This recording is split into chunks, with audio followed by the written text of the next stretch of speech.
أعوذ بالله السميع العليم من الشيطان الرجيم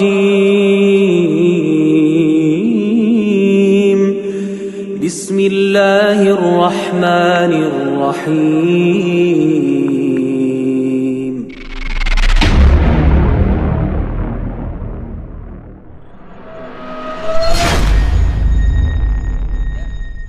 Akhir-akhir ini saya merasa prihatin dengan adanya beberapa habaib yang tersandung kasus hukum yang oleh sebagian kita disebut dengan istilah kriminalisasi. Sikap sebagian saudara-saudara muslim kita yang lain ikut mencaci dan mengolok-olok para habaib yang dijadikan tersangka dalam kasus hukum. Mereka ikut mencaci dan mengolok dikarenakan para habaib tersebut dakwahnya dianggap keras dan kasar, serta dianggap berseberangan dengan kiai atau tokoh agama yang mereka ikuti. Bagaimana kita harus menyikapi keadaan ini? Bagaimana sikap kita jika seandainya ada perilaku seorang habib yang tidak kita sukai atau perilaku seorang habib yang melanggar agama? Habaib atau kaum asyraf sadah adalah orang-orang yang dipilih oleh Allah dengan nasab mulia, yaitu nasab sambung dengan baginda Nabi Muhammad SAW melalui Sayyidat Fatimah Az-Zahra. Kalau memandang mereka, kita pandang dengan dua cara pandang. Sebagai manusia kita lihat mereka, beliau adalah manusia yang bisa bersalah. Tapi di sisi lain kita harus tetap melihat beliau adalah dzurriyyah Nabi SAW.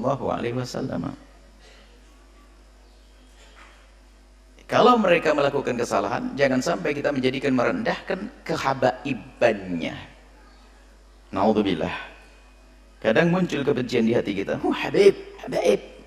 Ini sudah ada muncul kebencian. Kalau dia salah, kita katakan salah sebagai manusia. Tapi jangan dihubung-hubungkan dengan istilah habaib. Karena kalau kita menyebut dengan nada merendahkan kalimat habaib, kita akan merendahkan sesuatu yang sambung dengan Nabi SAW. Kita tegur dia salah. Tapi nggak usah karena habaibnya, tuh habaib, nggak usah seperti itu. Seperti ada kebencian di hati kita dengan ahli bait Nabi, hati-hati, Nabi tidak akan menengok kita, tidak akan melihat kita. Kalau beliau bersalah, tentu kita wajib mengingatkan.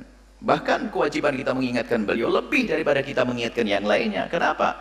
Karena kita mengambil hidayah daripada kakek beliau. Kenapa di saat cucu baginda Nabi melakukan salah kok kita diam-diam saja?